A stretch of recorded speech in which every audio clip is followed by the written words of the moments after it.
If you have subscribed to this channel, Learning Nonviolence, thank you very much. And there are some things to read that present nonviolence in a way that is basically the approach that I take in these videos. Videos are not exclusively related to the books I'm going to show you, but some of the videos are and will continue to be. I'm going to mine my own books to create some of these uploads for you. But let me show you this. There's a little story here, and the relationship among the books is a bit needs a little explanation, I think. So there are three titles that I want to draw your attention to.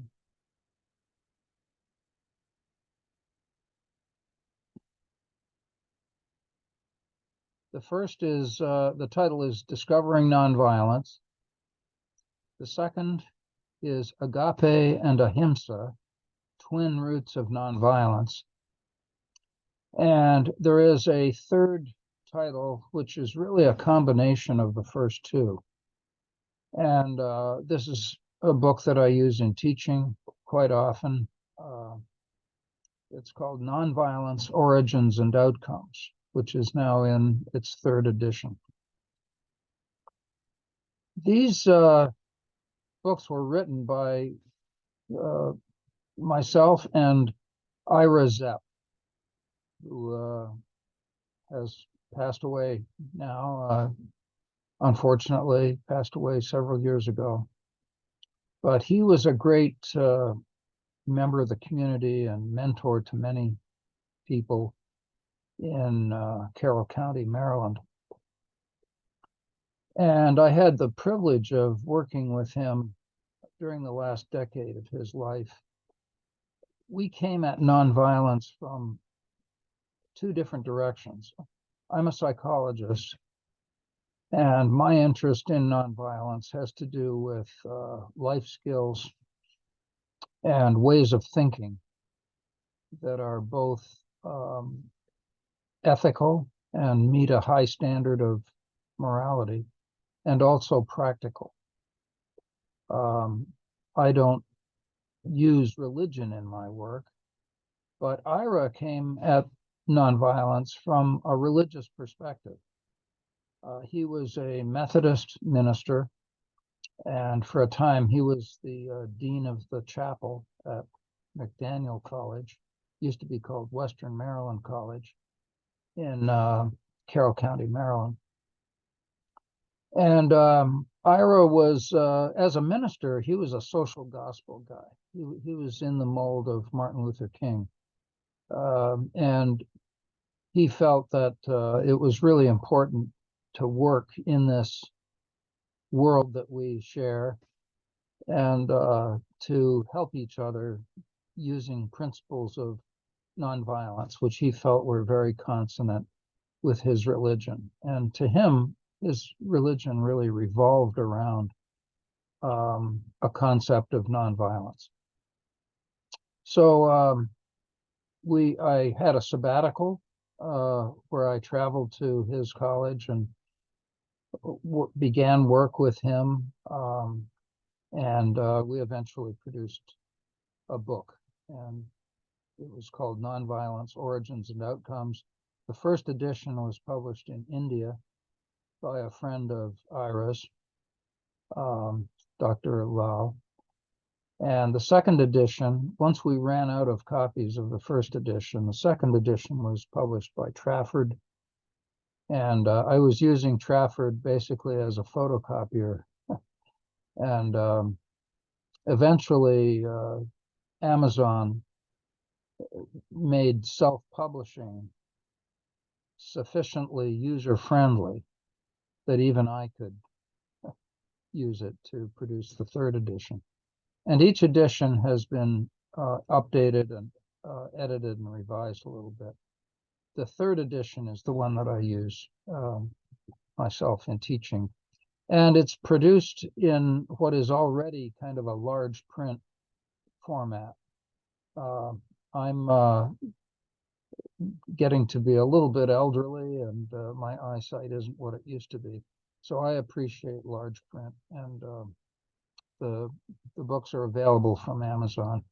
And you'll find when you open one of them that, wow, you can read the words very easily.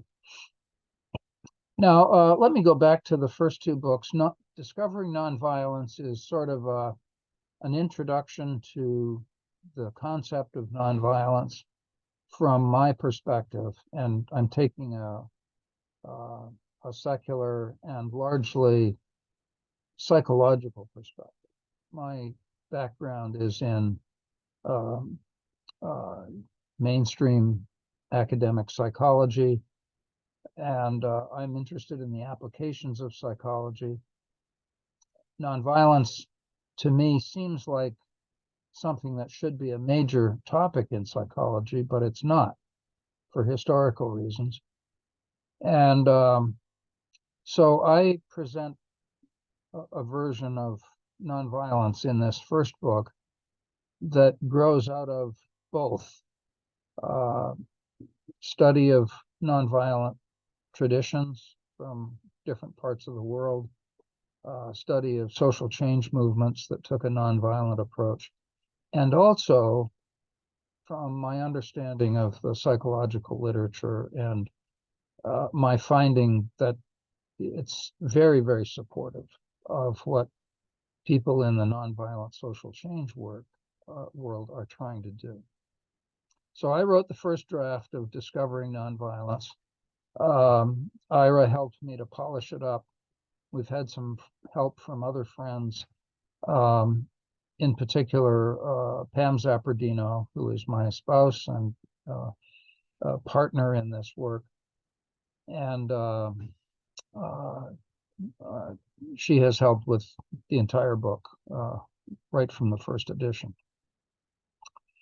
The second volume and the second part of the combined book, it was first drafted by Ira Zepp. And he and I were impressed that there were these two concepts, agape and ahimsa, one coming from what would be the Western world eventually, and one coming from the Eastern or South Asian world. Agape is a Greek word that means love or goodwill. Ahimsa is a Sanskrit word that means nonviolence.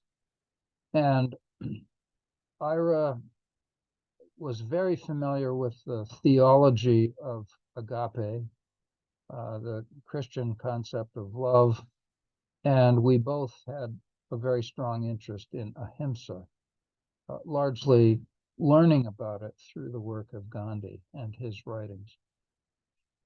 In thinking about nonviolence, we wanted to conceptualize it as coming from somewhere and also going somewhere.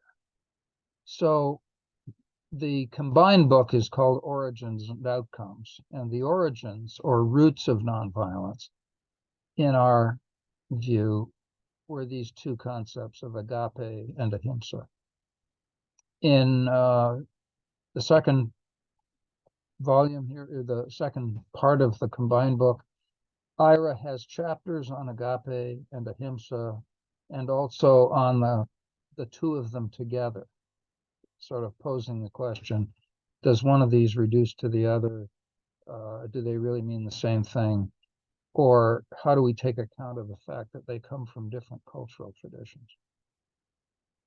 Both Ira and I were deeply impressed by the fact that nonviolence has been, as we have said in the book, discovered again and again in different parts of the world by people who found that they needed it in order to get their needs met. Usually, nonviolence is used by people who are not in power, and it involves some creative way of improving society or changing it when you don't have a lot of money and weapons and physical force at your disposal to just get what you want because you want it. And so the profundity of nonviolence is something that we both care about. One thing that we don't care about very much is purity.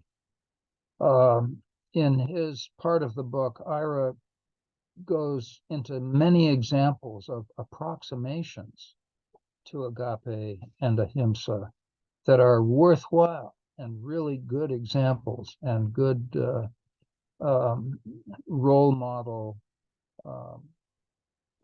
instances of nonviolence that we can learn from. At the end of Agape and Ahimsa, there is also a long email dialogue that took place between Ira and a colleague of his, Bill Holmes, just after 9/11. The attacks of 9/11 spurred a debate between people who advocated nonviolence and people who advocated just war theory. I've talked about just war theory in a couple of other videos on this channel. But in this conversation between Ira and Bill, there is a wonderful dialogue that is mutually respectful, but that explores the implications of both nonviolence and just war theory in a very compelling way. And my students appreciate it very much as an example of what respectful dialogue could look like between people who have two different opinions. The combined book is simply Discovering Nonviolence as part 1 and Agape and Ahimsa as part 2. All 3 volumes, all 3 titles are available very inexpensively through Amazon and even free if you belong to the, I think it's called the Kindle Unlimited program. So that's a brief rundown on the books that we have written together and that we're still using. And you may have noticed that each of the covers has a rather beautiful painting of a stream. I'm going to go back and share it again. I just want to say something about these cover paintings. They were done by a dear friend of ours, Ellen Elms, who is a watercolorist and muralist who lives in southwestern Virginia. And the visual image of a stream seemed to capture the idea of origins and outcomes for us in a compelling visual way. A stream running by you as an origin upstream somewhere, and it'll also have a downstream part. Perhaps you can't see very far upstream or downstream, but that's a good metaphor for life itself. You know, you can, in the moment, wherever you are, you can see what's around you, but those events, those people, they have a history and they have a future. And the present is kind of a cusp or a choice point often. And nonviolence is a lot about choice points and about understanding how people get worked up about things that have happened in the past and how they sometimes neglect what's going to happen in the future, and other times they act in such a way as to have a certain effect on people or have a certain effect on events. There's a way of thinking about that stream metaphor that's very rich and that fits in very well with what we want to say about the uses of nonviolence and its role in helping us just to run our lives. Each of the paintings is different, but they are similar enough that the books sometimes get confused. So I will acknowledge that. But I hope you'll look for those on Amazon, maybe take a chance on one. If you enjoy this channel and have not subscribed, I hope you will. And I hope you'll give this little video a like, because I'm trying to pile up likes. Thank you very much, and I'll see you soon.